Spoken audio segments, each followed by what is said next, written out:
الحمدللہ رب العالمین الصلاۃ والسلام علی سید الانبیاء والمرسلین۔ ناظرین کرام، ہم آپ کے سوالات کے جوابات کے ساتھ آج 10 رمضان المبارک کو حاضر خدمت ہیں۔ میں سوالات کی سمری پہلے بتا دیتا ہوں تاکہ آپ کی دلچسپی برقرار رہے اور آپ پروگرام آخر تک اسی خشوع و خضوع کے ساتھ ملاحظہ فرمائیں۔ جو سوالات لوگوں نے پوچھے ہیں اس کے مطابق اس کی سمری کچھ اس طرح ہے کہ آقا علیہ الصلاۃ والسلام کا جنازہ مبارک کیسے ہوا، اعتکاف بغیر روزہ رکھے بغیر روزوں کے کیا اعتکاف کیا جا سکتا ہے، قصر نماز کے متعلق سوالات ہیں، سجدہ تلاوت، روزہ میں تھوک کا نگلنا، رہائشی پلاٹ پر زکوٰۃ، نماز میں تشہد کا مسئلہ، نمازیں جمع کرنا، نمازیں ملا کے پڑھنا، نمکین پانی سے وضو کرنا روزہ کی حالت میں، قضاء عمری جمعۃ الوداع کے اوپر کہ اکٹھی نمازیں قضاء ادا کرنا، قضاء عمری پڑھنا، رمضان میں شادی کرنا، اسلحہ بنا کر بیچنا اور اگر کوئی اس کا غلط استعمال کر لے۔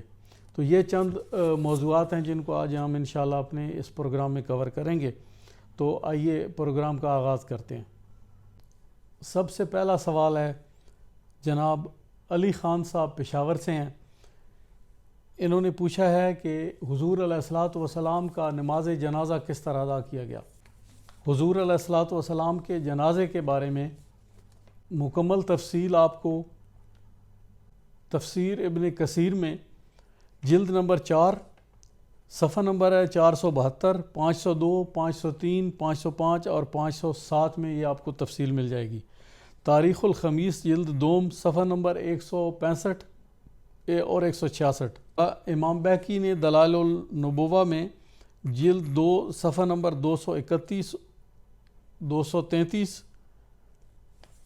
اور ضیاء النبی شریف میں جلد نمبر 4 صفحہ 818 پہ آپ کو اس کی تفصیل مل جائے گی۔ جس طرح ہمارا نماز جنازہ پڑھا جاتا ہے اس طرح انبیاء کا جنازہ نہیں ہوتا، کیونکہ کوئی شخص نبی کے لیے دعائے مغفرت کرے تو وہ شخص کافر ہو جاتا ہے، وہ مسلمان ہی نہیں رہتا۔ تو جیسے ہم اللہم اغفر لحینا و میتنا اپنی دعائے جنازہ میں پڑھتے ہیں یا باقی دعائیں پڑھتے ہیں، اس طرح آپ نبی کے لیے اور خصوصاً نبی کریم صلی اللہ علیہ وسلم کے لیے دعائے مغفرت نہیں کر سکتے۔ تو آپ صلی اللہ علیہ وسلم نے جنازے کے بارے میں خود ارشاد فرما دیا کہ میرا جنازہ کس طرح ہوگا۔ تو آپ نے فرمایا کہ میری قبر کے کنارے چارپائی رکھ دینا، سب سے پہلے میرے 2 دوست جبرائیل اور میکائیل علیہ السلام میرا جنازہ پڑھیں گے، اس کے بعد پھر اسرافیل علیہ السلام، پھر ملک الموت، ملائکۃ اللہ المقربین کے لشکر جرار کے سمیت یہ سعادت حاصل کریں گے۔ ان کے بعد میرے اہل بیت کے مرد میری نماز جنازہ پڑھیں گے، پھر ان کی مستورات یہ سعادت حاصل کریں گی، پھر یکے بعد دیگرے فوج در فوج مجھ پر داخل ہونا اور نماز جنازہ پڑھنا۔ کوئی رونے والی، کوئی چلانے والی اور فغاں کرنے والی مجھے اذیت نہ پہنچائے۔ میرے صحابہ میں سے جو آج یہاں موجود نہیں انہیں میرا سلام کہنا، اور تمہیں اس بات کا گواہ بناتا ہوں کہ میں ہر اس شخص کو سلام دے رہا ہوں جو اسلام میں داخل ہوا، جس نے میرے دین میں میری پیروی کی آج سے روز قیامت تک۔ تو حضور علیہ الصلاۃ والسلام کے آخری وقت کا سلام میرے ذریعے آپ حضرات کو بھی پہنچ گیا۔ تو اسی طرح ہوا کہ جس طرح آپ کا ارشاد مبارک تھا، لوگ آتے گئے اور یہ جنازہ کیا تھا؟ یہ صلاۃ والسلام تھا۔ جو بھی داخل ہوتا وہ الصلاۃ والسلام علیک یا رسول اللہ کہتا اور دوسرے دروازے سے نکل جاتا۔ بس یہی حضور علیہ الصلاۃ والسلام کا جنازہ تھا۔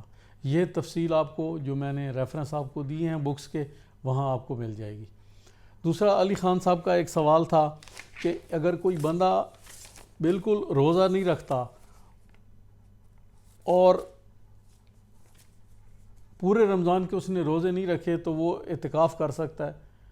تو محترم، جو بندہ بالکل روزہ دار ہی نہیں ہے، روزے نہیں رکھتا، وہ ظاہر ہے کسی بیماری میں مبتلا ہوگا یا اس کو کوئی اور مسئلہ ہوگا، تو جب وہ روزہ ہی نہیں رکھتا تو پھر وہ اس کو چاہیے کہ وہ اعتکاف ہی نہ کرے، کیونکہ اس کو اگر کوئی دوران اعتکاف مسائل ہو جاتے ہیں تو پھر اس کو اعتکاف سے باہر آنا پڑے گا، اس لیے بہتر ہے کہ وہ اعتکاف میں نہ بیٹھے۔ لیکن اس کے باوجود بھی اگر آپ معتکف ہونا چاہیں تو اللہ آپ کو اس کا اجر ضرور دے گا۔ یہ ایک ہمارے برخوردار ہیں جبی شریف سے ہی، ان کا ہمیشہ حکم ہوتا ہے کہ میرا نام نہ لیا جائے، تو ہم ان کے حکم کی تعمیل کرتے ہوئے نام نہیں لے رہے۔ تو انہوں نے قصر نمازوں کے متعلق سوال پوچھا ہے کہ نماز کی قصر کیسے کرنی ہے اور سجدہ تلاوت کیسے کرنا ہے، یہ ان کا دوسرا سوال ہے۔ تو پہلے سوال کی طرف ہم آتے ہیں۔ ہم کتاب الصلاۃ ابواب و تقصیر الصلاۃ، یہ کتاب تقصیر الصلاۃ صحیح البخاری جلد نمبر 1، اس کا باب ہے 696 اور حدیث کا نمبر ہے 1015۔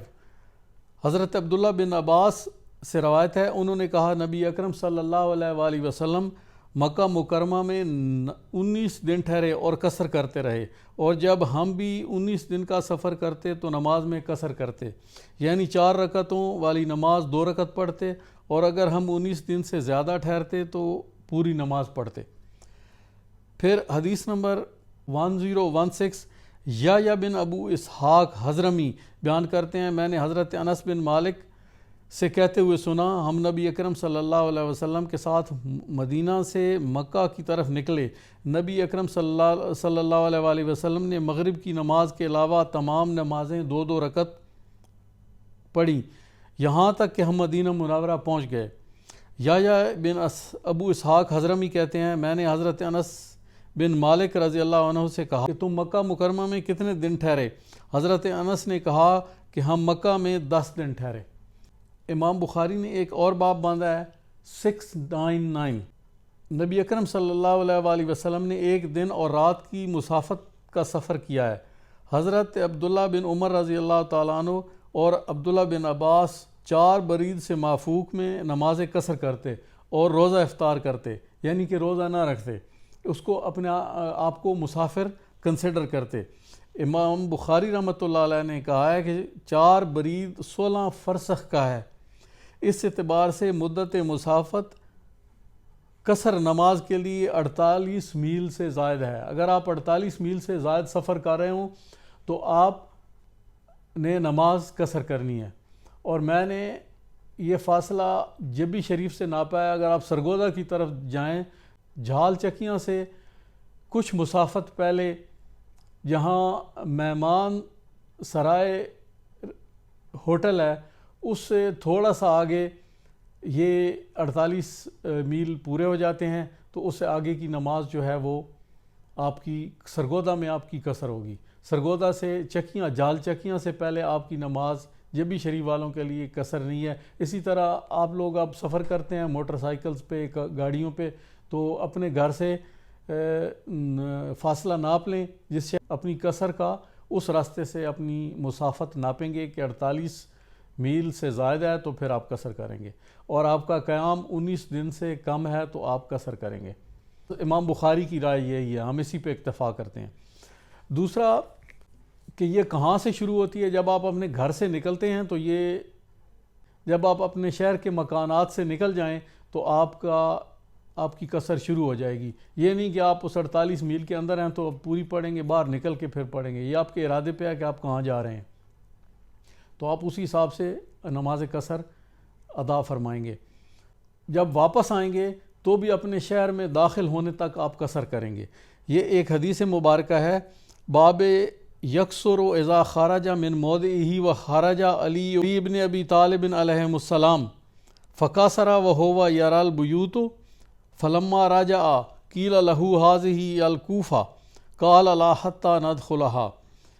آدمی جب اپنے گھر سے سفر کا ارادہ کرے، یہ باب نمبر 700 ہے، آدمی جب اپنے گھر سے سفر کا ارادہ کرتے ہوئے نکلے تو قصر کر لے۔ حضرت علی المرتضیٰ کرم اللہ وجہ الکریم جب کوفہ سے نکلے تو آپ نے نماز میں قصر کی، حالانکہ وہ کوفہ کے گھروں کو دیکھ رہے تھے، اور جب سفر سے واپس تشریف لائے تو آپ سے کہا گیا یہ کوفہ ہے۔ آپ نے فرمایا نہیں، یعنی کیا ہم پوری نمازیں پڑھیں؟ فرمایا ہم پوری نمازیں نہیں پڑھیں گے یہاں تک کہ ہم کوفہ میں داخل نہ ہو جائیں۔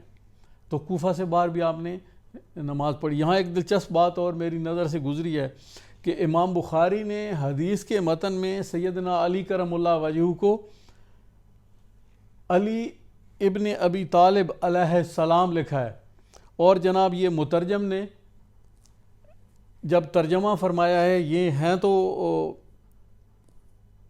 مفتی محمد ابراہیم حنفی چشتی رحمۃ اللہ علیہ ہیں، ان کا ترجمہ میں پڑھ رہا ہوں اس وقت۔ تو انہوں نے ترجمہ کرتے ہوئے یہ غنڈہ گردی فرمائی ہے کہ جہاں سیدنا علی ابن ابی طالب علیہ السلام لکھا ہوا تھا، ترجمہ میں اس کو سیدنا علی المرتضیٰ کر دیا ہے۔ تو یہ اور بھی بعض جگہوں پہ جہاں سیدنا علی المرتضیٰ اور حضرت فاطمہ زہرا سلام اللہ علیہا کو علیہم السلام اور سیدنا امام حسین کو علیہم السلام لکھا ہے، تو ترجمہ کرتے ہوئے یہ ہمارے مترجم، ہمارے مسلک کے مترجم اور اہل حدیث خاص کر یہ اس کو بدل دیتے ہیں۔ تو آپ جب متن پڑھیں تو ان کی غنڈہ گردی کو بھی پوائنٹ آؤٹ کیا کریں کہ ان کو علیہم السلام سے چڑ ہوتی ہے۔ ان کے نزدیک علیہ السلام امام بخاری نے غلطی کیا، یہ ان سے بڑے عالم ہیں۔ یہ باب نمبر ہے 706 اور حدیث نمبر ہے 1034۔ حضرت عبداللہ بن عمر رضی اللہ تعالیٰ عنہ فرماتے ہیں کہ میں حضور علیہ الصلاۃ والسلام کے ساتھ سفر میں رہا، اور میں نے آقا علیہ الصلاۃ والسلام کو سفر میں قصر نماز کے ساتھ نوافل پڑھتے نہیں دیکھا، اور فرمایا لقد کان لکم فی رسول اللہ اسوۃ حسنہ، تمہارے لیے حضور صلی اللہ علیہ وسلم کی ذات مبارکہ میں بہترین نمونہ ہے۔ پھر حدیث نمبر ہے 1035۔ عیسیٰ بن حفص بن عاصم نے کہا، مجھے میرے باپ حفص بن عاصم نے بیان کیا کہ انہوں نے عبداللہ بن عمر سے فرماتے ہوئے سنا، میں رسول اللہ کے ساتھ رہا ہوں، آپ سفر کی حالت میں سوائے مغرب کے 2 رکعتوں سے زیادہ نہیں پڑھتے تھے، یعنی نماز قصر کے علاوہ نوافل وہ واجب وغیرہ نہیں پڑھتے تھے، اور حضرت ابوبکر صدیق اور حضرت عمر فاروق رضی اللہ تعالیٰ عنہ اور عثمان غنی رضی اللہ تعالیٰ عنہ بھی ایسا ہی کرتے تھے۔ پھر یہ اگلا سوال ہے ہماری اسی برخوردار کا جس نے نام لینے سے منع فرمایا ہے کہ سجدہ تلاوت کے بارے میں۔ تو سجدہ تلاوت کے بارے میں صحیح البخاری کی حدیث نمبر ہے 1077۔ یہ حضرت عمر بن خطاب رضی اللہ تعالیٰ عنہ سے ہے، مروی ہے کہ آپ نے جمعہ کا خطبہ ارشاد فرمایا، آیت سجدہ تلاوت فرمائی اور ممبر سے اتر کر سجدہ تلاوت ادا فرمایا۔ اس کے بعد اگلا جمعہ آیا تو پھر آپ نے وہی آیت پڑھی، لیکن آپ نے سجدہ تلاوت ادا نہیں فرمایا، اور پھر فرمایا کہ اللہ تعالیٰ نے ہم پہ سجدہ تلاوت فرض نہیں فرمایا، بلکہ یہ حضور علیہ الصلاۃ والسلام کی سنت ہے اور یہ واجب ہے۔ تو پچھلی دفعہ آپ نے مجھے دیکھا کہ میں نے سجدہ تلاوت ادا کیا اور اس دفعہ نہیں کیا، تو آپ میں سے بھی جس نے سجدہ تلاوت ادا کر دیا اس نے درست کیا، اور جس نے نہیں ادا کیا تو اس نے بھی درست کیا، کوئی حرج نہیں ہے چھوڑ دینے میں بھی۔ یہ ایک اور حدیث ہے صحیح البخاری 1073 اور صحیح مسلم 577۔ حضرت زید بن ثابت رضی اللہ تعالیٰ عنہ سے روایت ہے، میں نے ایک دفعہ نبی صلی اللہ علیہ وسلم کے حضور سورہ نجم تلاوت کی تھی تو آپ نے اس میں سجدہ نہیں فرمایا تھا، اور اس کا طریقہ یہ ہے، اس کی نہ کوئی نیت ہے اور نہ اس کی تکبیر ہے نہ اس کا سلام ہے۔ آپ کھڑے ہوں تو اللہ اکبر کہہ کے سجدے میں چلے جائیں، اس کی کوئی نیت نہیں ہے اور اس کے بعد سلام بھی نہیں ہے۔ اگر بیٹھے ہوں تو وہیں پہ کر لیں، اور اس کے لیے کوئی وقت کا بھی تعین نہیں ہے۔ آپ دوران تلاوت قرآن پاک ایک سائیڈ پہ رکھیں، اور اگر آپ حافظ ہیں تو اسی وقت آپ سجدہ تلاوت کر لیں، اور نماز تراویح میں تو ویسے بھی کرا دیتے ہیں، لیکن حدیث پاک سے ثابت ہے کہ اگر کسی نے نہیں کیا، چھوٹ گیا، تو بھی اس کا کوئی گناہ نہیں ہے۔ یہ اگلا سوال ہمارے ایک برخوردار جبی شریف کے ہیں، یہ کہیں ملک سے باہر ہوتے ہیں، مسقط میں غالباً، تو ان کا سوال ہے کہ روزہ میں تھوک کا نگلنا، تو میرا بھائی لعاب دہن تھوک جو ہے یہ تو منہ میں ہوتی ہے، اگر آپ سارا دن تھوکتے رہیں گے تو آپ ویسے ہی بیمار ہو جائیں گے اور آپ کا سر چکرا جائے گا۔ تو یہ گلوکوز کی ایک پروڈکشن ہے آپ کے منہ میں جو آپ کے دماغ کو تر و تازہ رکھتی ہے اور آپ کے گلے کو بھی تر رکھتی ہے، ورنہ گلا آپ کا خشک ہو جائے گا اور آپ کی صحت خراب ہو جائے گی۔ تو تھوک کا نگلنا روزے کی حالت میں کوئی ممانعت نہیں ہے۔ ان کا دوسرا سوال تھا، ویسے ہم زکوٰۃ، طلاق اور وراثت کے مسائل نہیں لیتے کیونکہ ان میں یک طرفہ سٹوری بیان کر دی جاتی ہے اور تمام تفصیلات معلوم نہیں ہوتی اور کمپلیکیٹڈ ہوتے ہیں اور اختلاف رائے بھی ہے، تو اس فساد سے بچنے کے لیے ہم کوشش کرتے ہیں کہ ہم ڈسکس نہ کریں۔ لیکن ان کا سوال چونکہ سادہ ہے تو میرے بھائی زکوٰۃ کے لیے ایک سادہ سا اصول، یہ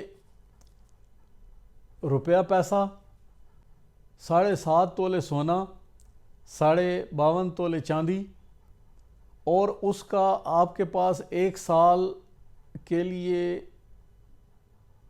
رہنا ضروری ہے، تب زکوٰۃ آپ پہ فرض ہوگی۔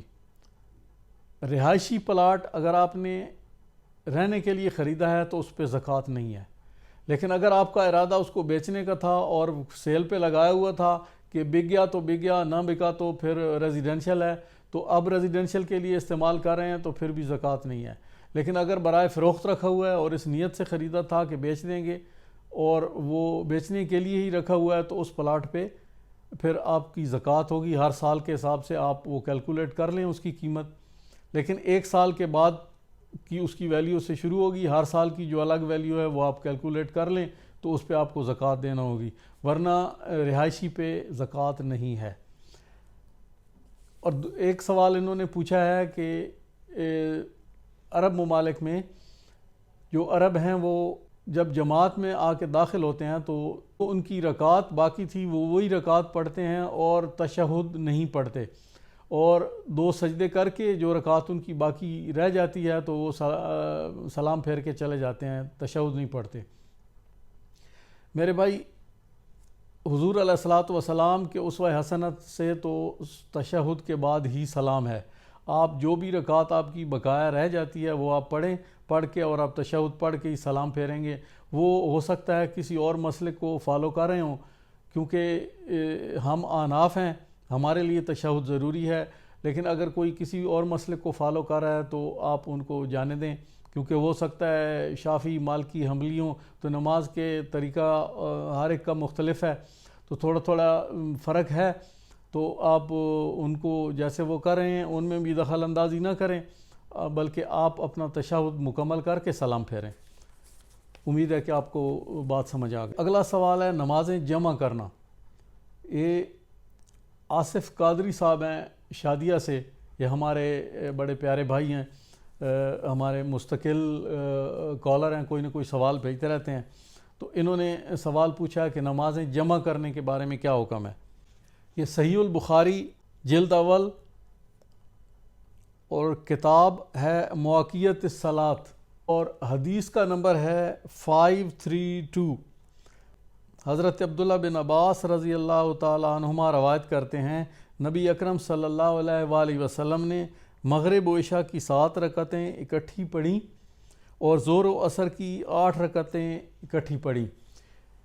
یہ مدینہ منورہ میں رہتے ہوئے بغیر سفر کے، بغیر خوف کے اور بغیر کسی اور وجہ کے، یہ بات یاد رکھیں، بلا وجہ آقا علیہ الصلاۃ والسلام نے نمازیں جمع فرمائی ہیں۔ یہ ایک اور حدیث ہے صحیح بخاری، حدیث نمبر ہے انٹرنیشنل نمبرنگ کے مطابق 543۔ نبی اکرم صلی اللہ علیہ وآلہ وسلم نے مدینہ میں رہ کر 7 رکعت ایک ساتھ اور 8 رکعت ایک ساتھ پڑھی، ظہر اور عصر کی 8 رکعت اور مغرب و عشاء کی 7 رکعت۔ ایوب سختیانی نے جابر بن زید سے روایت کیا ہے۔ پھر ایک اور حدیث ہے صحیح البخاری، حدیث نمبر ہے 562 انٹرنیشنل نمبرنگ کے مطابق، نبی کریم صلی اللہ علیہ وآلہ وسلم نے 7 رکعت مغرب اور عشاء کی ایک ساتھ اور 8 رکعت ظہر اور عصر کی نمازیں ایک ساتھ پڑھی ہیں۔ پھر صحیح البخاری میں یہ حدیث دوبارہ آئی ہے مختلف طرق اور روات سے، حدیث نمبر ہے 562، نبی کریم صلی اللہ علیہ وآلہ وسلم نے 7 رکعت نماز مغرب اور عشاء کی ایک ساتھ اور 8 رکعت ظہر اور عصر کی نمازیں ایک ساتھ پڑھیں۔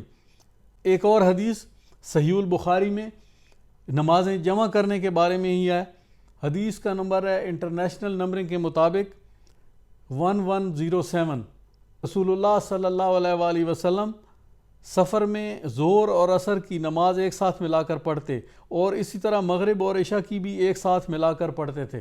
وہ پہلی جو سنائی ہیں وہ مدینہ میں رہ کے، یہ سفر کی بھی اسی طرح ہیں۔ یہ ایک اور حدیث ہے 1111 اس کو ابن عباس رضی اللہ عنہ نے روایت کیا ہے کہ نبی اکرم صلی اللہ علیہ وآلہ وسلم اگر سورج ڈھلنے سے پہلے سفر شروع کرتے تو ظہر کی نماز عصر تک نہ پڑھتے، پھر ظہر اور عصر ایک ساتھ پڑھتے، اور اگر سورج ڈھل چکا ہوتا تو پہلے ظہر پڑھ لیتے پھر سوار ہوتے۔ ایک اور صحابی ہیں ابو الاشعثاء، یہ بھی بخاری شریف کی حدیث ہے، میں نے آقا علیہ الصلوۃ والسلام کے ساتھ 8 رکعت ایک ساتھ ظہر اور عصر اور 7 رکعت ایک ساتھ مغرب اور عشاء ملا کے پڑھی، بیچ میں سنت وغیرہ کچھ نہیں تھی۔ نمازیں جمع کرنے کے بارے میں واضح احادیث ہیں کہ بغیر سفر کے، بغیر خوف کے اور بغیر کسی اور وجہ کے بلا وجہ حضور علیہ الصلوۃ والسلام نے مدینہ منورہ میں رہتے ہوئے نمازیں جمع فرمائیں، یہ امت کی سہولت کے لیے ہیں۔ مگر جن کو علم نہیں ہے ان کو یہ حدیثیں سنائی جائیں تو وہ پہلی بات تو ہے بے علم ہیں اور بے عمل بھی ہیں، انہوں نے تو ویسے بھی نہیں پڑھنی ہوتی، جمع تو کیا کرنی ہے۔ تو ان کا اکثر یہی اعتراض ہوتا ہے، وہ کالے پیلے جو ہیں، وہ جن کو اعتراضات کرنے کی بیماری لگی ہوئی ہوتی ہے، کا ایک ہی ہوتا ہے کہ جی یہ نمازیں رلا ملا دیتے ہیں، یہ ہم نے نہیں رلائی ملائی، یہ حضور علیہ الصلوۃ والسلام کی سنت مبارکہ ہے، اور ہمارے علماء نے آج تک ان حدیثوں کو چھپایا ہے، یہ بھی بیان نہیں فرماتے، کیونکہ اہل تشیع ملا کے پڑھتے ہیں، وہ اس لیے الگ نہیں پڑھتے کہ اہل سنت پڑھتے ہیں، اور اہل سنت جمع نہیں کرتے کیونکہ اہل تشیع پڑھتے ہیں۔ تو انہوں نے ایک دوسرے کی نفرت میں یہ کام شروع کیا ہوا ہے، حالانکہ الگ الگ پڑھنا سنت ہے اور جمع کر کے بھی پڑھ لینا یہ بھی حضور علیہ الصلوۃ والسلام کی سنت ہے۔ تو اس میں یاد رکھیں کہ ظہر اور عصر جو ہے وہ جمع ہو سکتی ہے، ظہر کے ساتھ ظہر پڑھنے کے فوراً بعد عصر، ظہر کے ساتھ عصر ملا کے پڑھ لیں اور عصر کے ساتھ ظہر ملا کے پڑھ لیں، اور مغرب اور عشاء جمع ہو سکتی ہے، مغرب کے فوراً بعد عشاء پڑھ لیں، اور یا پھر مغرب کو لیٹ کر کے عشاء کے ساتھ آپ پڑھ سکتے ہیں۔ شریف سے ایک ارشد صاحب ہیں، یہ غالباً مسقط میں قیام پذیر ہیں، انہوں نے مسئلہ پوچھا تھا کہ مساجد میں اکثر نمکین پانی ہوتا ہے تو روزے کی حالت وضو کر سکتے ہیں؟ تو میں نے پچھلے پروگرام میں بھی یہ مسئلہ بیان کیا تھا کہ آپ نمکین پانی سے وضو نہیں کر سکتے، وہ نمک کے اثرات جو ہیں وہ آپ کے منہ میں رہ جائیں گے اور اس سے گلے حلق سے نیچے چلے جائیں گے، لہٰذا روزہ ٹوٹنے کا احتمال ہے۔ تو آپ بہتر ہے کہ آج کل پانی کی بوتلیں ملتی ہیں، ایک بوتل ساتھ لے جائیں، باقی وضو آپ کر سکتے ہیں، لیکن صرف جو آپ نے کلی ہے وہ آپ میٹھے پانی سے ہی کریں یا گھر سے وضو کر کے جائیں۔ میں نے ان کو چونکہ فوری نوعیت کا مسئلہ تھا میں نے جواب تو دے دیا تھا، لیکن باقی دوستوں کے لیے بھی یہاں پہ بیان کر دیا ہے۔ ارشد صاحب نے مسقط سے ہی پوچھا تھا قضاء عمری کے بارے میں۔ جمعۃ الوداع کے اوپر کچھ لوگ قضاء عمری پڑھ رہے ہوتے ہیں کہ جی جتنی فجر، ظہر، عصر، مغرب، عشاء کی رکعت فرائض وہ اکٹھے ادا کر دیں تو جی ساری عمر کی قضا وہ پوری ہو جاتی ہے۔ یہ بالکل ڈھکوسلا ہے، ایسا کوئی مسئلہ نہیں ہے۔ جن دیوبندی اور بریلوی حضرات نے یہ بنایا ہوا ہے وہ بھی اس کو اون نہیں کرتے، وہ بھی اس کی تائید نہیں کرتے. اور بہار شریعت میں بریلوی مسلک کے حضرات نے بھی اس کو اون نہیں کیا، ڈس اون کیا ہے کہ ایسا کوئی مسئلہ نہیں ہے، یہ بالکل ایک فرضی اور گھڑنتر شریف ہے، تو آپ قضاء عمری کوئی اس طرح آپ ادا نہیں کر سکتے. بس جو نمازیں آپ کی رہ جاتی ہیں ان کی ویسے آپ قضا پڑھیں، لیکن اس طرح پوری عمر کی قضا ہونا، پوری عمر کی قضا کو ادا کرنے کا کوئی ایسا سلسلہ نہیں ہے. تو یہ بھی ایک غلط مسئلہ ہے، تو یہ بھی آپ کا حل ہو گیا. ایک یہ ہمارے ریگولر کالرز ہیں، شجاعت اللہ خان صاحب پشاور سے ہیں. انہوں نے مسئلہ پوچھا ہے کہ رمضان میں شادی کرنا، تو رمضان المبارک کی مبارک ساعتوں میں شادی کرنا کوئی ممانعت نہیں ہے، آپ بالکل شادی کر سکتے ہیں. دوسرا انہوں نے کہا ہے کہ اسلحہ بنا کر بیچنا، کوئی اس کا استعمال پھر آگے غلط کر دے تو اس کے بارے میں کیا مسئلہ ہے. بالکل اسلحہ بنائیں، یہ ایک مقدس کام ہے اسلحہ بنانا، اور ذرائع جنگ کے لیے طاقت اکٹھی کرنا اور ذاتی حفاظت کے لیے بھی اسلحہ رکھنا، تو یہ تو ایک عظیم کام ہے. آپ جو اسلحہ بناتے ہیں اس کے لیے کوئی ممانعت نہیں ہے. آپ نے تو جس کو بیچنا ہے تو وہ آپ بیچ رہے ہیں کہ وہ اپنی حفاظت کرے گا. اب اگر آگے جا کے اس نے کوئی اس کا غلط استعمال کیا تو آپ اس کے لیے قطعاً گناہ گار نہیں ہوں گے. تو یہ تھے ہمارے آج کے سوالات اور ان کے جوابات. تو باقی انشاءاللہ اگلی نشست 15 رمضان کو ہوگی، جس میں ہم آپ کے بقیہ سوالات اعتکاف کے بارے میں کچھ بیان کریں گے، کیونکہ آگے وہ آ رہا ہے. تو یا کوئی اور آپ کے جو سوالات ہوں تو آپ ہمیں بھیج دیں تاکہ ہم تحقیق کر کے بر وقت ان کا جواب دے سکیں. السلام علیکم ورحمۃ اللہ وبرکاتہ. اللهم بلغنا رمضان ولا تجعل لنا فيه ذنبا إلا غفرته ولا هما إلا فرجته ولا كربا إلا نفسته